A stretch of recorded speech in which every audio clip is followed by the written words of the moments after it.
How were national parks in Thailand initially established? Well, it all started with a conversationist walking on foot into the forest, surveying the area, viewing the surroundings through a pair of binoculars, and finally putting up a sign bearing the official Garuda emblem and announcing the area as a national park. From that starting point, with a single sign saying that the natural resources in these areas should be preserved and kept undamaged, unchanged. There are now 147 national parks around Thailand. วิธีเดียวที่จะให้ป่าอยู่ได้ก็คือการรีบประกาศเขตรักษาสัตว์ป่าและอุทยานชาติให้ได้มากที่สุดเพื่อแข่งแย่งกับพวกที่ทำป่าสัมปทานและในปัจจุบันป่าพวกนี้เป็นป่าไม้ที่เหลืออยู่ที่เป็นทรัพยากรที่มีคุณค่ายิ่งต่อประเทศ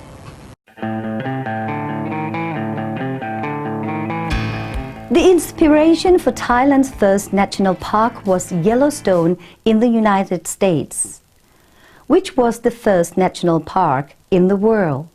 Yellowstone was established in 1872, and since then it has served as the model for national parks in many other countries.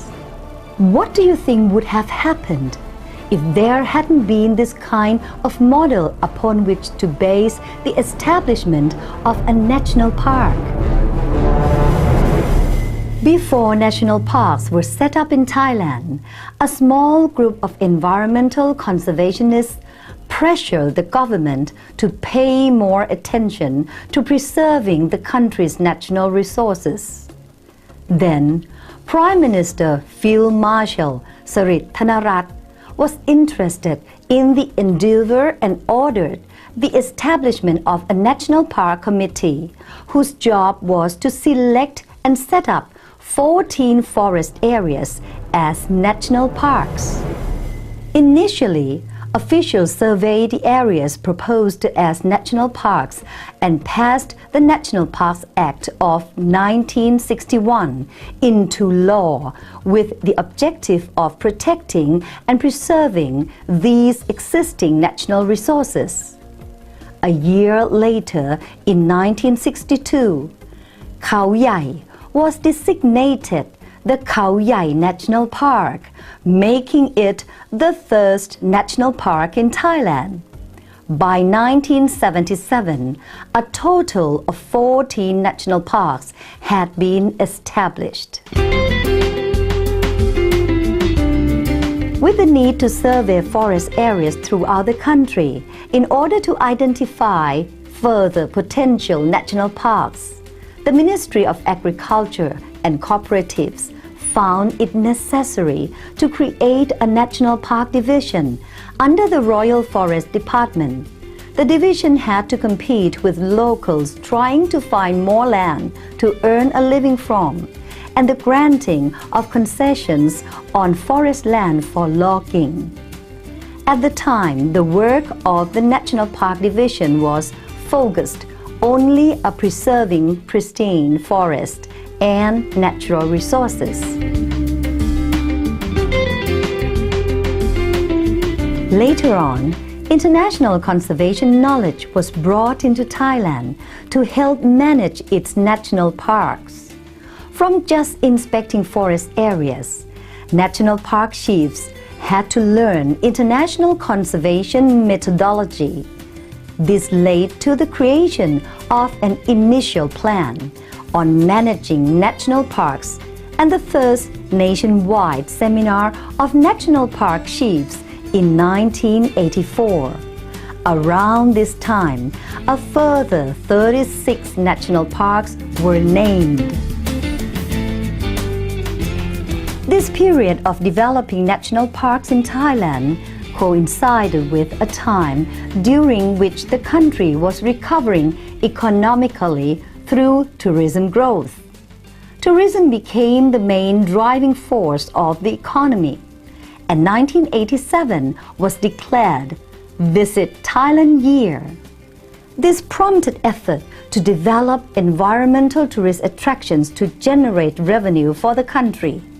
The various national parks in the country started managing their areas and implementing the academic knowledge they had been accumulating since 1984.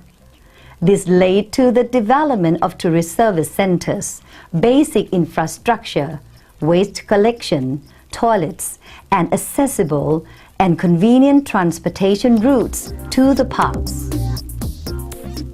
In 1988, a tragic landslide at Ban Katoon, near the Khao Lung National Park, triggered a flash flood. The flood felled trees, damaged property, and claimed many lives. This incident raised the awareness of the importance of natural resources conservation, brought an end to the logging concessions that had been granted throughout the country, and the government quickly announced the creation of another 52 new national parks. The increased interest in national parks and the role of national park officials led to the involvement of local communities in preserving and managing national parks. In 2001, an initiative was launched to involve local communities in the management of 6 national parks. In 2002, state reform led to the restructuring of national park work, and national parks were relocated under the jurisdiction of the Department of National Parks, Wildlife and Plant Conservation under the Ministry of Natural Resources and Environment. This was followed by a period in which national park management was reviewed, and a general model was set up for all national parks to base their work on. Visiting national parks is still an activity that attracts the attention of tourists, and the number of visitors are on the rise every year. To lessen the impact of tourism on national parks, officials decided to limit the numbers of visitors at 10 locations.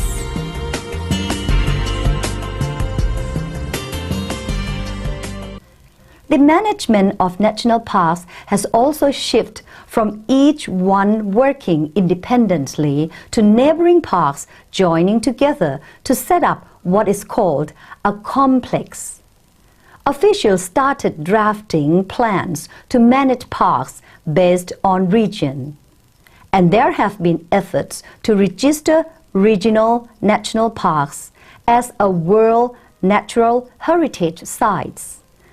The Dong Phaya Yen Khao Yai forest was successfully registered as such a site in 2005. In the near future, the Gang Krachan forest will also be registered as a World Natural Heritage Site. That said, up to now, the management of national parks may not have addressed global environmental problems such as climate change and the loss of ecological diversity. Is it time for conservationists to step into the new millennium and help to revive the environment for sustainable living?